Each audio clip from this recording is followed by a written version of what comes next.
Hello students, I hope you all are well and healthy. Let's start again the next class, the next video. We will solve the next questions of this exercise 2.5. We have already solved up to question number 10. Last video में हमने question number 10 तक मैंने आपको बताया था कि आप कैसे सोल्व करेंगे. आई होप कि आप लोग वो कर रहे होंगे, अच्छे से समझ में आ रहा होगा. नाउ इसका क्वेश्चन नंबर देखिए 11, 12, 13 एंड 14. ये चार क्वेश्चन ऐसे हैं जो हमें नहीं करने हैं.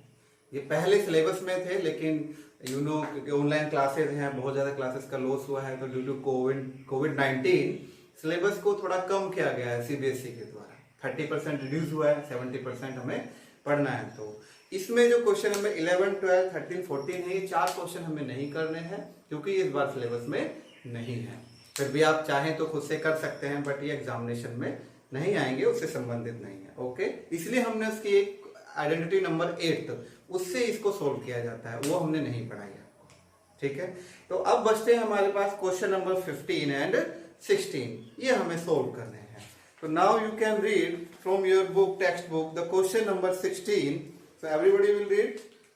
Question number 16 is given that give possible expressions for the length and breadth of each of the following rectangles in which their areas are given. तो जो सॉल्यूशन है मैं डायरेक्ट सॉल्यूशन लिखूंगा, क्वेश्चन नहीं. एरिया हमें गिवन है, जैसे area, इसका फर्स्ट पार्ट हम ले लेते हैं एरिया. गिवन है 25a² माइनस 35a प्लस 12. और हमें इसकी पॉसिबल डायमेंशंस बतानी है, लेंथ एंड ब्रेथ बताना है. एरिया हमें ऑलरेडी गिवन है. You know very well the area of rectangle क्या होता है, लेंथ इनटू ब्रेथ. सिंपल सी बात ये है, हमें इसको फैक्टराइज करना है क्योंकि एक पॉलिनोमियल के फॉर्म में दिया गया है, क्वाड्रेटिक पॉलिनोमियल है, तो हमें इसको फैक्टराइज करना है. तो वही इसके लेंथ और ब्रेथ, पॉसिबल लेंथ ब्रेथ होगी. Now you know very well कि इसको कैसे हमें, ये क्वाड्रेटिक पॉलिनोमियल को कैसे हमें फैक्टराइज करना है. तो first of all we look for identity. क्या कोई आइडेंटिटी बनती है? इसको हम a² लिख सकते हैं, बट इसको b² के फॉर्म में नहीं लिख पाएंगे, और फिर ये 2a भी नहीं बनेगा. तो there is no possibility to use any identity. तो आपको याद होगा कि हमने एक क्वाड्रेटिक पॉलिनोमियल को सोल्व करना सिखाया था, किससे? Splitting middle term method.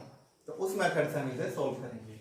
For that हमें क्या करना होता है कि जो कोफिशिएंट ऑफ a² है, यहाँ वेरिएबल क्या है? a वेरिएबल है, तो coefficient of a² and constant term का मल्टीप्लिकेशन चेक करते हैं कितना है. आई थिंक ये आएगा 300. तो हमें मिडिल टर्म यानी first term as it is minus first term as it is लिखेंगे. मिडिल टर्म को स्प्लिट करना है, सो इसे हम स्प्लिट करके लिखेंगे प्लस 12. थर्ड टर्म को भी ऐसे ही लिखेंगे. ये मिडिल टर्म को स्प्लिट करना है. कैसे करना है?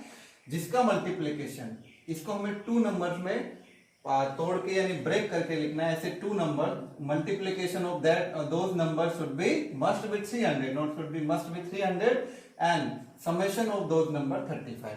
नंबर वही रहे 35. उन दोनों को ऐड करके 35 ही आए, क्योंकि उसी को तो तोड़ के हम लिख रहे हैं ना, तो वही रहना चाहिए. बट उन दोनों नंबर का मल्टीप्लिकेशन 300 होना चाहिए. So let's start. इसके एक रफ वर्क हम करके देखते हैं थोड़ा सा. ठीक है, रफ वर्क में चेक करेंगे क्योंकि डायरेक्ट हम नहीं फाइंड कर पा रहे हैं कैसे उसको लिख सकते हैं. तो आई थिंक मार्कर कहीं रख दिए हैं दूसरा.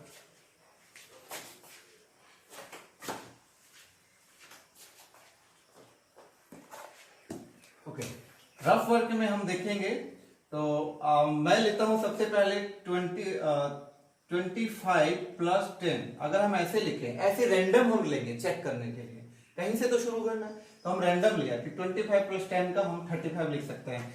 बट फिर हम इनका मल्टीप्लिकेशन चेक करेंगे. मल्टीप्लिकेशन आया 250. एक जनरल आइडिया हमें मिला कि 250 आया, बट हमें चाहिए 300. तो समेशन तो ठीक है, बट मल्टीप्लिकेशन 300 नहीं आ रहा. ओके, दैट्स व्हाई अब हम क्या लिखेंगे कि अब हम इसका जो डिफरेंस है थोड़ा बढ़ाएंगे, तभी मल्टीप्लिकेशन थोड़ा ज्यादा आएगा. हाँ, तो अब मैं थोड़ा सा दूसरा ले लेता हूँ. आई थिंक 20 एंड 15 लेके चेक करते हैं. 20 प्लस 15 35 तो आएगा ही आएगा. तो इनका मल्टीप्लिकेशन अब चेक करेंगे. मल्टीप्लीकेशन, मल्टीप्लाई किया तो प्रोडक्ट 300 बिल्कुल, तो यही था वो नंबर जो हमें चाहिए। मल्टीप्लाई कितना है 300, समेशन कितना है 35, क्योंकि 35 को तो स्प्लिट करना है, तो हम क्या लिख लेंगे इसको 20 plus 15, okay. Now 25a² minus 20a, bracket को रिमूव करेंगे, ये भी माइनस हो जाएगा, 15 भी, 15a प्लस 12।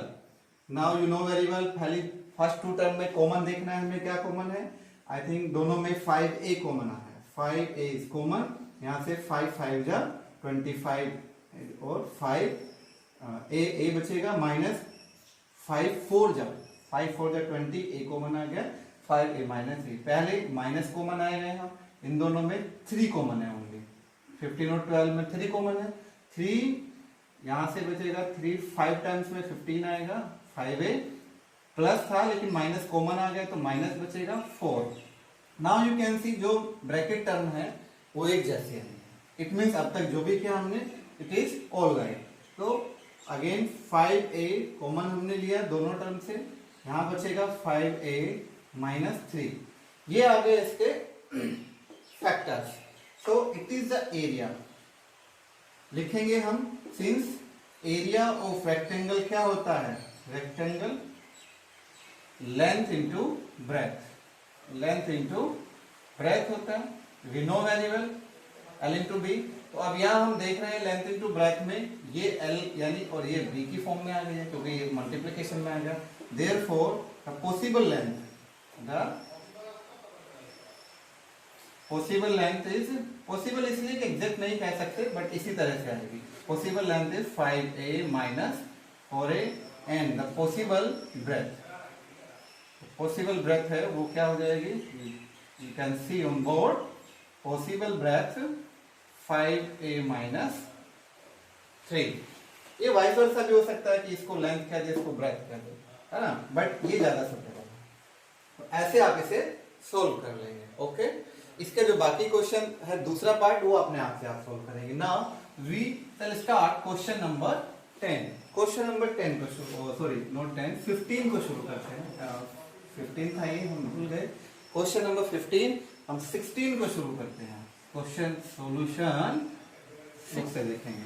तो we have a cuboids volume, तो we have volume of cuboids, volume of cuboids given है। पहला क्वेश्चन हमने इसका चूज किया है first part, volume of cuboid 3x² minus 12x, ये गिवन है और हमें इसके डायमेंशंस बताएंगे, पॉसिबल डायमेंशंस, ओके। तो we know very well volume of cuboid क्या होता है, L into B into H, ये हम पहले से जानते हैं, उसको बाद में कंपेयर कर लेंगे। First of all we have to factorise it, इसको फैक्टराइज करने के लिए क्या करेंगे, फैक्टराइज करने के लिए सबसे पहले हम देख रहे हैं 3x दोनों में कॉमन है, 3 एंड x कॉमन है, यहाँ से x बचेगा और यहाँ से 3 4 जा माइनस 3 4 जा 12, ये वैल्यू आपकी आ जाती है। तो I can write it 3 into X minus 4, volume we no,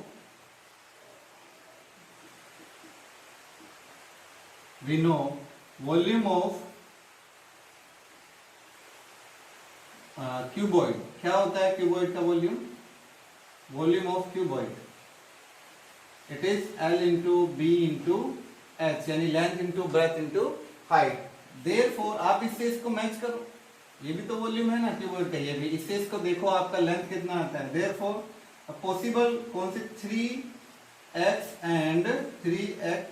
and x minus 4 are the possible dimensions, जो डायमेंशंस उसकी बताई गई है, means length breadth and, hence हम कह सकते हैं लेंथ इज कितना ले लिया, लेंथ को आप क्या मान लेंगे, लेंथ हुआ 3, ये सब पॉसिबल है, ठीक है, वर्ड बार बार यूज हो रहा है, पॉसिबल है, संभवतः ऐसा होगा। लेंथ ब्रेथ, ब्रेथ किससे, इससे इसको टैली करेंगे, x होगा, एंड द हाइट ये हमने एक दिन कर लिया x माइनस 4, ये चेंज भी हो सकते हैं कि ब्रेथ 3 हो जाए, लेंथ x-4 हो जाए, ये इंटरचेंज हो सकते हैं, इसलिए ऊपर पहले लिख दिया पॉसिबल डायमेंशन और ऐसे हमने इनको मान लिया। इस तरह से आप सेकंड क्वेश्चन भी सोल्व कर लेंगे और इसी तरह से आज ये हमारा एक्सरसाइज 2.5 खत्म हो जाते हैं और इसी के साथ चैप्टर नंबर 2 पॉलिनोमियल भी खत्म हो जाता है। Now we shall practice of this exercise, not only this exercise, although whole chapter, हम पूरे चैप्टर को प्रैक्टिस करेंगे, कुछ एमसीक्यूज देंगे और उसके आपको टेस्ट भी लेंगे, उसके बाद ही हम आगे बढ़ेंगे। ठीक है, सभी बच्चे अपना होमवर्क कंप्लीट करके उसको सबमिट करेंगे और डाउट्स अगर रह जाते हैं, कोई क्वेश्चन नहीं हो रहा है, वो आप मुझसे डायरेक्टली पूछ लेंगे through my WhatsApp number, you can ask me. Thank you, have a nice day, see you again and thank you for being with me.